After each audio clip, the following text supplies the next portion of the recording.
नमस्कार। आज हम एक बहुत ही खास और शक्तिशाली ग्रंथ हनुमान चालीसा की दुनिया में उतरने वाले हैं। ये भगवान हनुमान को समर्पित एक पवित्र हिंदू भजन है और हम यह समझने की कोशिश करेंगे कि इसकी बनावट कैसी है और सदियों बाद भी इसकी शक्ति कायम क्यों है। जरा सोचिए, ये कोई आज की रचना नहीं है। ये 40 छंदों की एक कविता है जो 16वीं शताब्दी में यानी 400 साल से भी पहले लिखी गई थी। और कमाल की बात यह है कि आज भी ये करोड़ों लोगों की जिंदगी का एक अहम हिस्सा है। तो सवाल यही उठता है कि आखिर इसमें ऐसा क्या है? ये दुनिया के सबसे ज्यादा पढ़े जाने वाले आध्यात्मिक ग्रंथों में से एक क्यों बन गई? चलिए आज इसी की गहराई में चलते हैं। सबसे पहले तो ये समझना जरूरी है कि ये 40 छंदों का पावर हाउस, जैसा कि हम इसे कह रहे हैं, आखिर है क्या। तो देखिए, हनुमान चालीसा 40 चौपाइयों यानी 40 छंदों का एक भजन है। इसकी रचना की थी महान कवि संत तुलसीदास ने और इसमें उन्होंने देवता हनुमान के गुणों और उनके जबरदस्त कामों की तारीफ की है। अब बात करते हैं इस भजन के नायक की, यानी हनुमान की। ये ग्रंथ उन्हें हमारे सामने कैसे पेश करता है?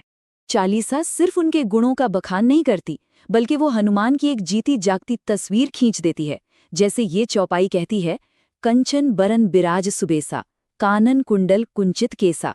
मतलब आपका शरीर सोने की तरह दमक रहा है, आपने सुंदर वस्त्र पहने हैं, कानों में कुंडलें हैं और बाल घुंघराले हैं। चालीसा में उनके गुणों को और भी विस्तार से बताया गया है।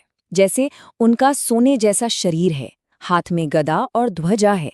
उन्हें महावीर बिक्रम बजरंगी कहा गया है, मतलब बहुत ही वीर और जबरदस्त शक्तिशाली।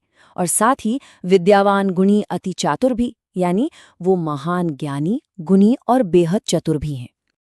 चलिए अब उनके व्यक्तित्व से थोड़ा आगे बढ़ते हैं और उनके उन महान कामों को देखते हैं जिनका जिक्र चालीसा में बार बार आता है।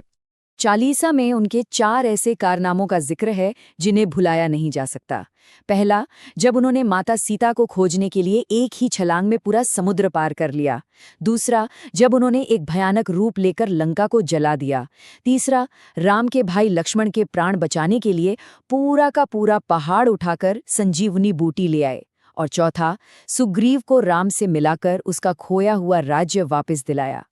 और ये जो नंबर आप देख रहे हैं, ये सूर्य तक की अनुमानित दूरी है। चालीसा की एक बहुत मशहूर पंक्ति है, जुग सहस्र जोजन पर भालू, जिसका मतलब है कि हनुमान जी ने तो बचपन में ही सूर्य को मीठा फल समझकर उसे निगलने के लिए इतनी लंबी छलांग लगा दी थी। लेकिन एक मिनट, सवाल ये है कि हनुमान की इस जबरदस्त शक्ति का, इन महान कामों के पीछे की प्रेरणा का राज क्या है? चालीसा के हिसाब से इसका जवाब सिर्फ एक शब्द में है, भक्ति। ये चौपाई इस बात की जड़ तक पहुंचती है। आप हमेशा राम का काम करने को बेचैन रहते हैं और आपको भगवान के कामों और चरित्र को सुनने में ही आनंद आता है। इससे साफ पता चलता है कि उनका पूरा अस्तित्व ही अपने प्रभु राम की सेवा के लिए है। मतलब चालीसा इस बात पर बहुत जोर देती है कि हनुमान की जो असीम शक्ति है वो उनके अपने लिए है ही नहीं। वो शक्ति उनकी अटूट सेवा से ही पैदा होती है और उसी सेवा को समर्पित है। तो ये तो हुई हनुमान की कहानी। पर जो लोग चालीसा पढ़ते हैं उनके लिए इसका क्या महत्व है? ये भजन अपने भक्तों को क्या भरोसा दिलाता है? इसे एक तरह की आध्यात्मिक ढाल समझिए। जैसा कि छंदों में लिखा है, भूत पिशाच निकट नहीं आवे, यानी हनुमान का नाम लेने से बुरी आत्माएं पास नहीं आती। ना से रोग हरे सब पीरा, यानी लगातार जाप करने से सब रोग और पीड़ा खत्म हो जाती है। और जब कोई संकट आए तो हनुमान पर ध्यान करने से उससे मुक्ति मिलती है। तो अब बात करते हैं चालीसा की इस स्थायी विरासत की। आखिर क्या वजह है कि ये प्राचीन ग्रंथ आज भी लोगों के दिलों में इतनी गहराई से बसा हुआ है? देखिए, लाखों लोगों के लिए हनुमान चालीसा सिर्फ एक कविता नहीं है।